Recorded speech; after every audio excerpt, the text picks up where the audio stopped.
오디오 jungle.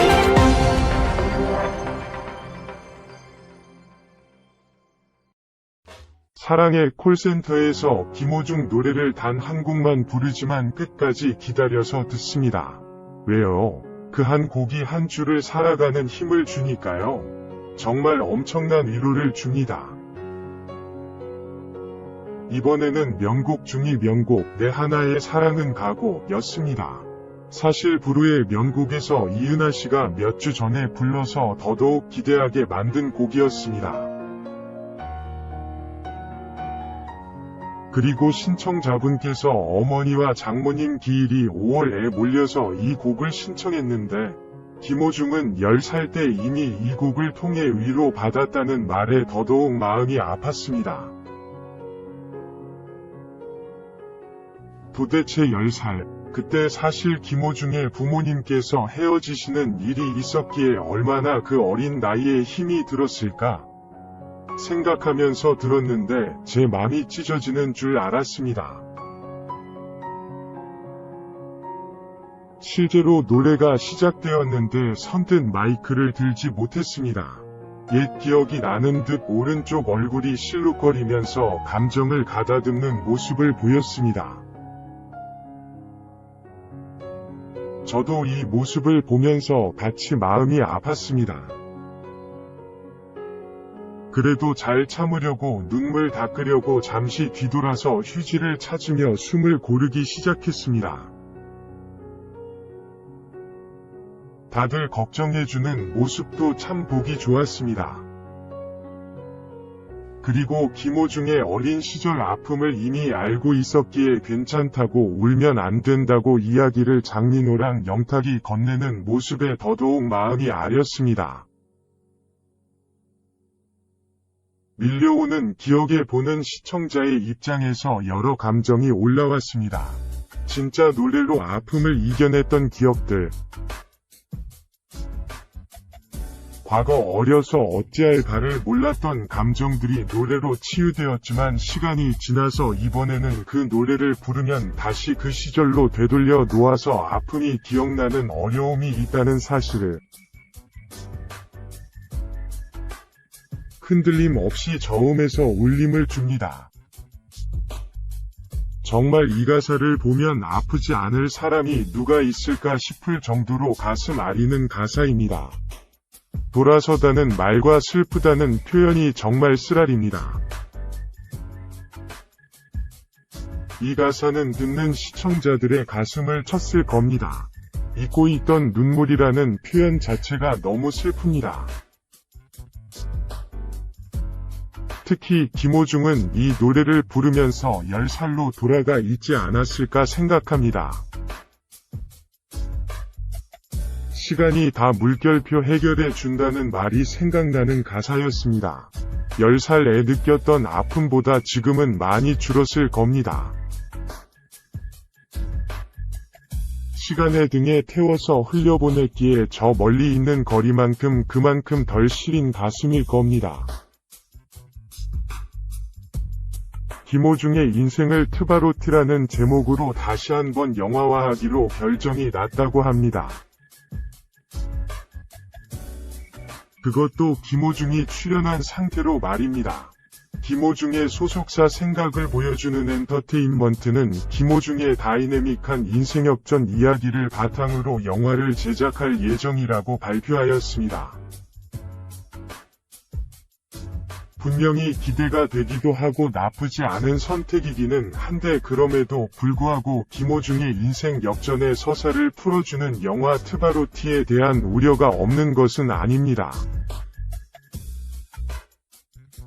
10월에 개봉 예정인 트바로티는 김호중의 일대기 혹은 그의 서사를 영화화한 것입니다. 아시다시피 김호중의 인생 서사는 상상한 것 이상으로 매력적입니다. 과거 한석규, 이재훈의 파파로티가 대중적인 관심을 받을 수 있었던 것은 조폭이었다가 성악을 하기 위해서 전환점을 가진 것 때문인데, 김호중을 영화화하는 트바로티는 아무래도 성악가였다가 트로트 가수로 전향을 하는 것을 내용으로 잡아줄 것으로 예상이 되기 때문입니다. 물론 고등학교 때의 서사도 분명히 끼어들 여지는 있습니다만 말입니다. 그럼에도 불구하고 걱정이 되는 부분이 있습니다. 기본적으로 영화는 서사가 완벽하기도 하여야 하지만 영화가 나올 때의 타이밍이 맞기도 해야 합니다. 그리고 당연히 출연 배우들이 누구인지에 대해서도 궁금해합니다. 그런데 만약 김호중 일대기를 영화화한 트바로티에 김호중이 들어가게 되면 물론 트로트 가수로서 김호중을 좋아하는 사람들에게는 팬심이 끌리는 압도적인 유인 효과를 낼 수 있습니다. 그러나 대부분의 사람들은 김호중의 연기력이 조금이라도 좋지 않으면 김호중 영화화에 김호중을 끼얹는 것만으로도 충분히 역효과가 날 수 있습니다. 물론 김호중이 자신의 일대기를 영화화한 트바로티에 출연하는 이유를 모르는 것은 아닙니다. 최근 김호중은 TV조선과 사이가 좋지 않아 결국 TV조선에 출연하지 않고 있습니다. 결국 다른 미스터트롯 출연자들과 다르게 자신이 혼자 인지도와 인기를 유지해야 하는 필요성이 있는 것입니다.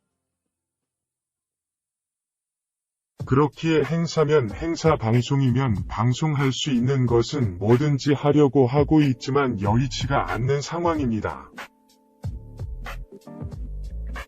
그런 상황 속에서 김호중 자신의 서사를 영화화한 트바로티를 개봉을 한다는 것은 그 자신에게도 충분히 좋은 기회인데, 여기에 자신이 출연한다고 한다면 이로 인해서 또 다른 상승의 기회를 얻을 수 있다고 생각할 것입니다.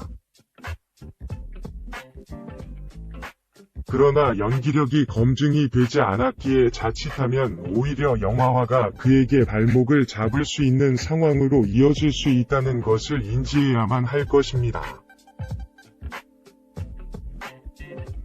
김호중의 입장에서 인지도와 인기를 끌어올리는 것은 방송 생명 혹은 가수로서의 생명과 직결되어 있는 것입니다.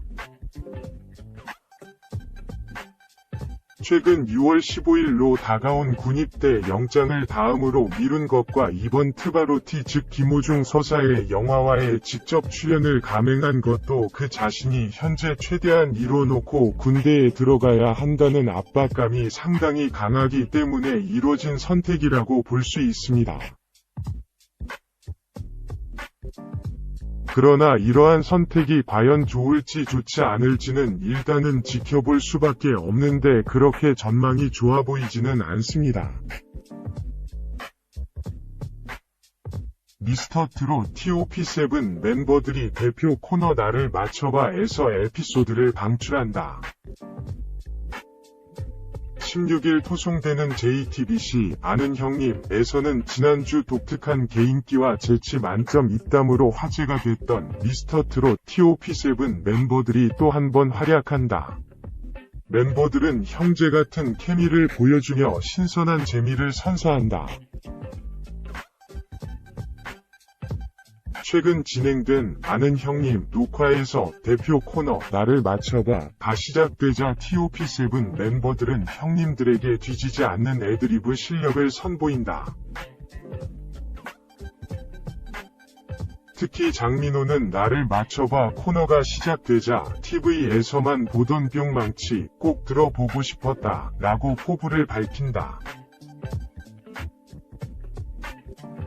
이어 파격적인 문제를 출제해 웃음을 안긴다.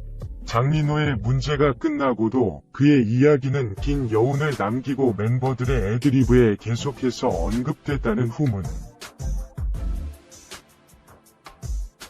이날 녹화에서는 그동안 어디에서도 듣기 힘들었던 TOP7 위 에피소드가 쏟아진다.